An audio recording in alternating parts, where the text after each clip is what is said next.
Bonjour, bienvenue sur DigiSchool. Je suis Ali Rachini, votre enseignant chimie physique niveau bac. Aujourd'hui, on va parler de franges constructives et destructives concernant le phénomène des interférences.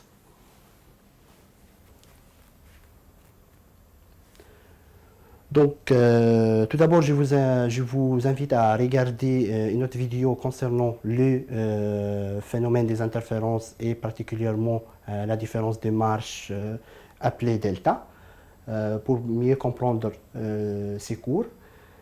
Donc, les interférences sont dites constructives. Donc, on obtient des franges brillantes quand on a des ondes superposables ou en phase.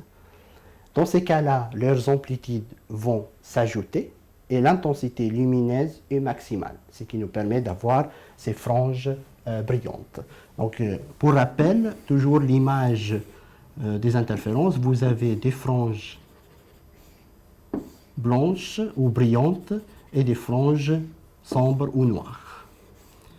Donc, les franges brillantes correspondent aux franges constructives du fait que les ondes sont superposables ou en phase, c'est que leurs amplitudes vont s'ajouter et l'intensité est maximale, donc on voit une lumière assez claire.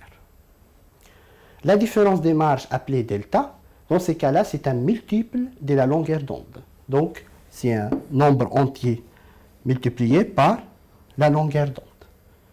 Mais en même temps, nous avons vu, et vous pouvez le regarder sur l'autre vidéo concernant la différence de marge, que cette différence de marge est égale à l'ouverture de la distance entre les deux fentes multipliée par la position du poids sur l'écran divisé par la distance entre l'écran et les fentes.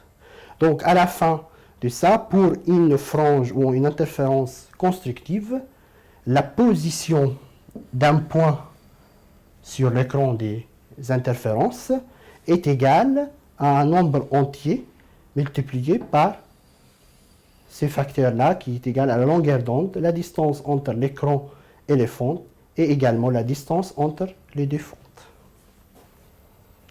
Comme c'est une distance, donc ça se mesure en mètres.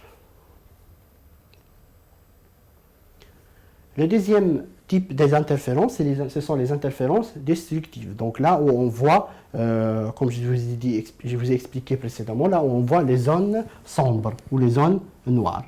Dans cette zone, les interférences sont destructives du fait que les ondes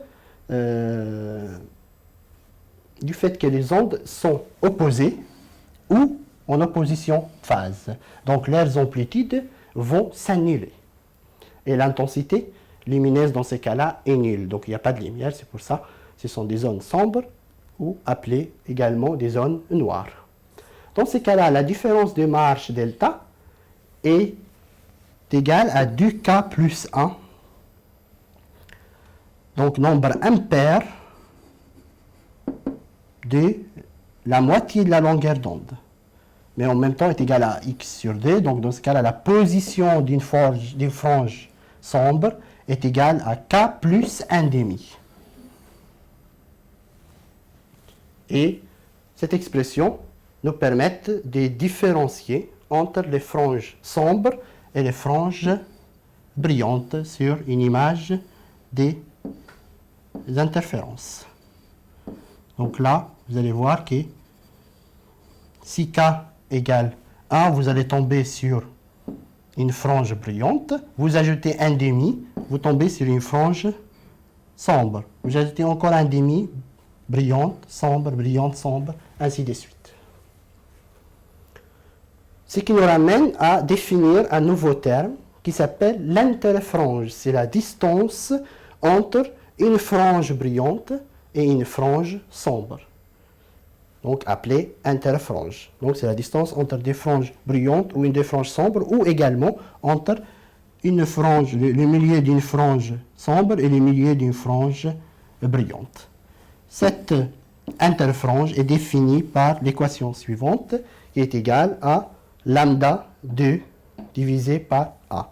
Donc, pour rappel, lambda, c'est la longueur d'onde de la source principale, D la distance entre la plaque et l'écran, et A la distance entre les fentes. Donc cette vidéo concernait les interférences constructives et destructives lors d'un phénomène d'interférence. N'hésitez pas à regarder les autres vidéos concernant les interférences, et moi je vous dis à bientôt sur DigiSchool.